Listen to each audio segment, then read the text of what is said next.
Muito bem, já estamos aqui com o Elton Pereira. Oi, Elton, bom dia. Oi, Cíntia, bom dia para você que acompanha. E queria contar com a ajuda de vocês também para mandar as dúvidas, né? Fica tão interessante quando o pessoal pergunta, né? Manda as dúvidas. Se de alguma forma eu puder ajudar, será um prazer. Olha, gente, vamos falar agora. Você já deve ter ouvido falar sobre isso, ou se não, ou se você se encaixa nesse perfil ou conhece alguém, é motivo inclusive de muito sofrimento, eu acho, que é a síndrome do pensamento acelerado. O que é isso? É um mito, é uma realidade? Se existe realmente, que conceito é esse? O que pode se encaixar dentro desse conceito, Elton? Não é mito, não. É a mais pura realidade, né? Acho que é o recorte da nossa realidade atual. É a famosa SPA, né? A gente usa essa sigla dentro do contexto clínico para caracterizar a síndrome do pensamento acelerado. É uma doença? Não, ainda não é uma doença, mas só não é uma doença ainda pela questão mesmo de parte burocrática, sabe? De mais estudos, disso ser incluído também naqueles manual diagnóstico que a gente utiliza, na classificação internacional de doenças, inclusive já tem uma previsão de revisão e quem sabe com essa revisão essa síndrome não acaba que se encaixando realmente como uma doença, né? Hoje é considerado como um conjunto de sinais e sintomas que vai trazer para a gente uma espécie de alerta de que alguma coisa está errado e que, obviamente, pode ali ter nos bastidores, na maioria das vezes, né? Qual seria o diagnóstico principal que causa essa agitação, né? Essa síndrome do pensamento acelerado? Pode ser um quadro de ansiedade, pode ser um quadro também de bipolaridade, o famoso TDAH, né? Que tantas pessoas hoje estão sendo diagnosticadas, inclusive na vida adulta, mas as principais características, acho que todo mundo se questiona em relação a isso, né? Como que eu sei se eu estou com essa síndrome do pensamento acelerado? Sabe aquela sensação as 24 horas do dia não tá dando, né, para realizar todas as tarefas que eu acho, né, que tem que ser realizada. Aquele turbilhão de pensamentos mesmo na nossa cabeça é uma sensação de que existe uma torneira aberta e você é incapaz de fechá-la. Tá vazando, né? Isso.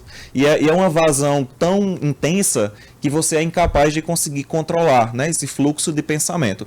Aí, uma das características também que eu acho que é o mais complicado e o mais complexo e que os estudos também apontam para esse lado, é de que geralmente as pessoas tendem a sentir esse fluxo de pensamento maior, sabe quando? Na hora que a gente deita para dormir. Pois né? é. Por isso que a síndrome, ela está muito ligada também à questão da insônia, né? Então, quem geralmente sofre da síndrome do pensamento acelerado também tem problemas relacionados ao sono. Não consegue dormir da melhor forma possível e, obviamente, começa a virar uma bola de neve, né? Dá um cansaço mental, né? Quando eu não durmo bem, obviamente, fisicamente e mentalmente, eu também não vou funcionar da melhor forma. Mas aí, aprofundando um pouquinho mais o tema, né? De onde que surgiu, então, já que não é uma doença, já que, por enquanto, não existe essa classificação ainda? São estudos, né, do psiquiatra Augusto Cury, e aí no finalzinho a gente tem até uma indicação de livro para quem quer se aprofundar no assunto, e baseado nos estudos, nas pesquisas que ele fez também, ele chegou à conclusão de que o melhor termo para caracterizar essas pessoas que vivenciam, né, essa agitação mental seria esse. É uma síndrome do pensamento acelerado. Não tem como fugir também da ligação tecnológica. Então, por que hoje está tão presente essa síndrome do pensamento acelerado? Por que as pessoas pensam tanto, né? Porque a gente vivencia uma enxurrada de informações no nosso córtex cerebral, né? Lembra do Brain Rot, né, que a gente falou aqui também? Sim. O apodrecimento do cérebro, Sim, né? sim. É uma ligação também com isso, né? Acho que é muito essa representatividade do que está acontecendo na nossa realidade. Para quem acompanha pela TV, tem até uma imagenzinha para que a gente entenda o que é esse córtex, né? Então tá aí o nosso córtex cerebral e hoje, devido aos nossos hábitos, seja da frequência com que a gente utiliza as redes sociais, o celular, o uso de telas, a gente vai fazendo uma enxurrada de informações nessa parte aí do cérebro. Aí eu queria fazer só uma comparação para a gente entender melhor. O pessoal que que faz terapia comigo, eles já são acostumados com essa história dos exemplos, né? E eu acho que não tem nada melhor para que a gente consiga explicar uma informação da forma mais simples possível. Sabe o que acontece com o seu cérebro? Imagina aí na sua casa aquela reforma que você precisou fazer. Aí você comprou uma cerâmica, um porcelanato de qualidade, você comprou uma torneira que foi um preço considerável e tudo, só que algumas coisas não foram utilizadas. Você concorda comigo que mesmo sendo material de qualidade, mas aquilo ali junto, aquele amontoado de coisas, uma hora ou outra vai virar o quê? Lixo. Né? Sim. Vai começar a te prejudicar de alguma forma. É a mesma coisa que acontece no nosso cérebro. Hoje a gente vivencia uma enxurrada de informações, a todo tempo a gente está recebendo informações das mais diversas possíveis, e aí levando em consideração a questão da própria rede social, que as pessoas são tão viciadas hoje, é um rolo ali, né, na tela de forma que não tem como você controlar a questão do conteúdo. Por mais que tenha o algoritmo sugerindo mais ou menos as coisas que você sempre frequenta e que gosta mais, mas é muito aleatório, muda muito o conteúdo. E aí o teu cérebro está sofrendo essa enxurrada de coisas, essa enxurrada de informações. E é claro que nem tudo que você escuta, nem tudo que você assiste, você vai usar de alguma forma, né? Aí vem essa questão desse acúmulo no nosso cérebro, causando justamente esse fluxo de pensamento maior. É como se fosse um mecanismo que leva ao outro, né? Um outro ponto também bem interessante para a gente pensar sobre isso. Já ouviu a história do, nossa, eu ando muito esquecido, né? Eu estou tendo lapsos de memória. E aí os principais questionamentos, principalmente que a gente vê na clínica mas será que é Covid? Será que foi da Covid? Porque tem alguns estudos que realmente mostram, né, um comprometimento aí da memória para as pessoas que tiveram casos graves, né? É Covid, é isso, é aquilo.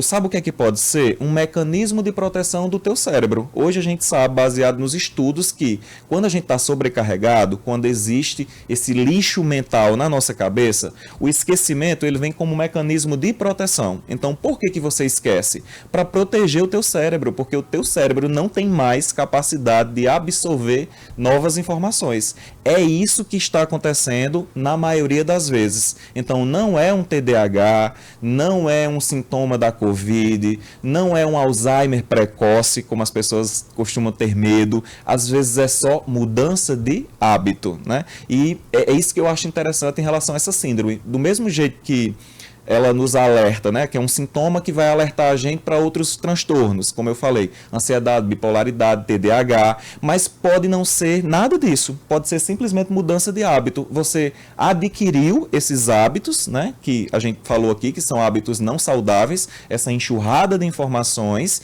e aí a partir de então você começou a sofrer com esse aceleramento de pensamento. O teu cérebro ele mudou a forma como você processa as informações. Aí você poderia se questionar, tá, e se não é um transtorno que tem por trás, como que eu reverto o quadro, né? Como que eu faço para que meu cérebro ele volte a funcionar da forma correta?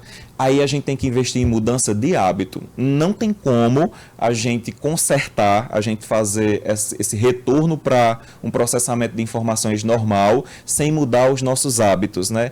Mais tempo de desconexão, mais tempo das práticas de atenção plena. E aí eu queria muito compartilhar essa angústia que a gente encontra enquanto profissional na clínica. É muito difícil, Cíntia, a gente conseguir realmente a adesão do paciente em relação a essas mudanças de hábitos.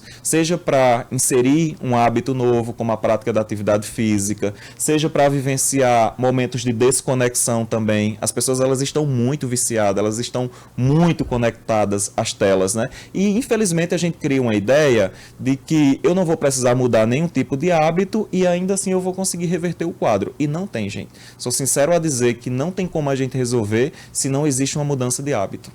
E assim, acho que precisa descansar o cérebro, né? Porque é um cansaço mental. Imagina você pensando 24 horas por dia, sem ter aquele momento em que você para.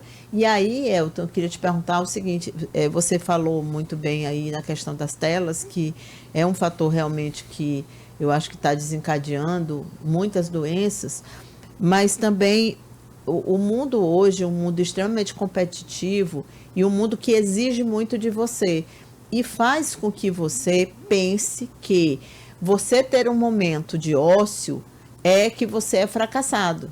O que é errado, né? É que é errado. Sim. Você se sente muito, muito culpado por ter um momento de ócio. Por exemplo, eu cheguei em casa, eu quero fazer meu almoço, minha refeição, mas eu sei que eu tenho que sair daqui a 1 hora, então eu tenho que ficar naquele momento respondendo e-mail, fazendo alguma coisa, porque se eu parar e for só comer, degustar a comida, esperar, tá, até ter uma siesta mesmo, aquele momento ali de relaxamento, que é uma coisa muito boa para a saúde. Que é uma prática de atenção plena, né? A gente comer de forma consciente. Pois né? Mas hoje, assim, aí é o que eu queria chegar, é que a gente não faz nada só de uma vez. Sim, sim. É um horror isso. Você não consegue, por exemplo, você está assistindo televisão, você tem que estar assistindo televisão e tem que estar com um notebook aqui do lado ou com um celular e ainda fazendo outras coisas também. Sim, o multitarefa, né? O tempo inteiro, 24 horas por dia. Sim. É muito cansativo, né? Sim, sim. E aí você foi na essência da coisa, que você abriu janela para um monte de outras observações que a gente tem que fazer, né? Eu vou tentar ser resumido, porque realmente dá para a gente falar o dia inteiro aqui sobre esse ponto que você colocou. Porque, veja, os estudos eles mostram que existem inclusive até profissões que sofrem mais com a síndrome do pensamento acelerado. E quem são essas pessoas? Investidores, né, que precisam ser produtivos o tempo todo, que precisam estar trabalhando o tempo todo. Investidores, profissões que exigem um estado de pressão muito grande. E aí eu vi um estudo que está incluído também os jornalistas. Né, mas com certeza. estão incluídos nessa categoria. Eu me identifiquei horrores com esse seu tema de hoje. Eu sei bem o que é isso. E no teu caso ainda tem um outro agravante, porque os estudos mostram que a prevalência é maior em mulher da síndrome do pensamento acelerado. Já é da nossa essência, isso, né? Fazer mais de uma coisa ao mesmo tempo. Já faz parte da nossa biologia, né? Então, tem essas características que a gente tem que levar realmente em consideração. Aí, falando também dos estudos, eles mostram que quem sofre da síndrome do pensamento acelerado tem muito essa ideia, né, essa crença de que você tem que ser útil e produtivo o tempo todo. É por isso que você não pode parar, você tem que estar pensando ali a todo tempo, né? E eu estava, inclusive, até falando com um paciente já essa semana, na segunda-feira, sobre esse sentimento que às vezes a gente tem do não ser permitido descansar, não ser permitido parar. É errado. A paciente me falava assim, olha, eu trabalhei a noite inteira num plantão, mas como é uma segunda-feira e segunda-feira tá todo mundo naquela correria, né, aquela agitação para voltar para a rotina, eu me sinto culpada de dormir. Sendo que eu passei a noite inteira trabalhando enquanto as pessoas estavam dormindo. E é, né? o que ela tinha que fazer, né? E é o que ela tinha que fazer. Mas olha a pressão mental. O simples fato da gente saber que a maioria das pessoas não estavam dormindo ou não teriam essa possibilidade, né? Estavam muito pelo contrário, num cenário bem diferente de correria, de agitação, faz com que a gente se sinta culpado, né? Eu sou culpado de dormir, eu sou culpado de parar, de descansar. E se a gente não investir, não só em relação à síndrome, né, do pensamento acelerado, mas os quadros de ansiedade que evoluem tranquilamente para um processo de depressão, o próprio TDAH, se a gente não investir nessas práticas de atenção plena, entender que você tem o direito de fazer sua alimentação sem ter um celular ao lado, sem ter que estar dando de conta de uma outra coisa. O multitarefa, Cíntia, que você falou, é o que os estudos hoje mostram que altera a química do nosso cérebro e o modo que o nosso cérebro funciona. Sabe a história da neuroplasticidade? Então, o nosso cérebro, de forma normal, ele tem um determinado fluxo de pensamento e, devido aos nossos hábitos, essa coisa do multitarefa, quanto mais você exercita o multitarefa, fazer várias coisas ao mesmo tempo, mais você contribui para essa mudança, devido à neuroplasticidade. Então, chega um ponto que o mecanismo do teu cérebro, e aí eu estou falando da parte mesmo fisiológica, o como o seu cérebro funciona muda, passa a trabalhar de uma outra forma. Que outra forma? Uma forma adoecedora, uma forma danosa, né? Que dependendo da quantidade de tempo que você já vivencia isso, a gente nem consegue imaginar como que seria uma reversão, né? Talvez, às vezes, só tenha tratamento, não tenha mais um processo até de cura, vamos dizer assim, dependendo do tempo que você passou com isso. E o tratamento precisa muito da pessoa, né? Porque, pelo que eu vi, tem que ter muita disciplina, né? Mudança de hábito. Por isso que, na maioria das vezes, você vai ter que buscar ajuda, né? Primeiro, pela questão, é muito difícil a gente, mergulhado dentro de um contexto de adoecimento, você conseguir sozinho né? Enxergar tudo aquilo, né? Ainda mais nessa dimensão, né? E dependendo da situação, tem que ser psicólogo e psiquiatra, na maioria das vezes, né? A abordagem mais indicada é a TCC, a terapia cognitivo-comportamental, até porque a gente precisa de mudanças cognitivas e comportamentais, né? Então seria a mais indicada e que, como eu estou falando aqui, né? Se você se identifica, se você se encaixa nesses sintomas, levando em consideração, claro, que existe uma linha ali de normalidade, até porque muita coisa mudou e a nossa vida ela tem um certo grau de agitação, mas tem um outro limite que a gente talvez já tenha ultrapassado. Então isso está muito mais patológico do que o que se encaixa dentro da normalidade. Aí eu queria também, Cíntia, falar, eu estava citando o caso desse exemplo que eu escutei na clínica, né? E eu queria dizer exatamente a mesma coisa que eu disse para essa paciente, né? Eu sei que é difícil a gente controlar essa questão da autocobrança, do se comparar com o outro, de achar que a minha rotina ela está errada porque não é agitada, não é multitarefa, mas a gente tem que respeitar os nossos próprios limites. Se você não consegue respeitar os seus próprios limites, você acha que quem vai respeitar, né? Acho que a gente tem que pensar nisso. É verdade. Olha, a gente recebeu uma mensagem aqui da doutora Fabíola Serra, mandando aqui um abraço para você, elogiando o tema, disse que é um ótimo tema. Muito obrigada, Fabíola. Tem outra mensagem aqui também que inclusive eu estou devendo uma visita lá, doutora Fabíola. Nossa. Aproveitar para falar para ela que eu não esqueci do nosso compromisso. Eu imagino vocês dois, assim, porque são duas referências, assim, incríveis. Ela me deu uns livros fantásticos e eu preciso voltar lá. Ela é fantástica, realmente. E assim, a outra questão é a pergunta se a meditação ajuda. Eu aproveito até para compartilhar aqui ontem eu estava conversando com uma colega que faz meditação e eu também fazia muito quando eu estava em Brasília. Eu disse para ela que quando pela primeira vez que a gente consegue de fato o objetivo da meditação, é um momento inesquecível. Sim. Mas que é muito difícil você efetivamente conseguir meditar. Você pode até ficar meia hora sentada em silêncio, mas você realmente conseguiu meditar? É muito difícil, mas que é um momento assim mágico. Realmente só quem vive sabe. Pode ajudar? É difícil, mas não é impossível. Não é impossível, mas é disciplina. Disciplina, constância. Nem músculo, né? Isso, perfeito. Treinando. Pode ajudar, não. É o padrão ouro em relação ao tratamento, tá?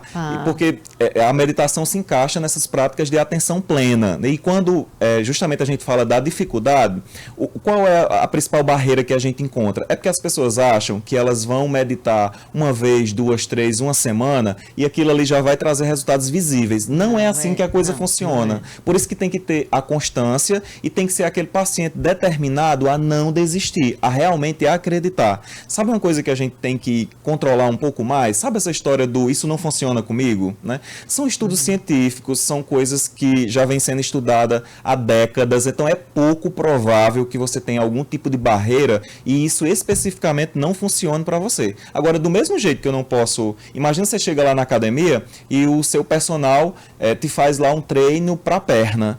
Aí você treinou o primeiro dia, chegou em casa, não viu nenhuma diferença. As mesmas pernas que você saiu de casa, você voltou com elas. Isso quer dizer que a academia não funciona? Isso quer dizer que o treino que ele passou não funciona? Né? Precisa de quê? Constância, né? A meditação é a mesma coisa. Inclusive os estudos eles mostram que para que a gente consiga ver alguns resultados de forma significativa, precisaria uma constância de pelo menos 2 a 3 meses de meditação.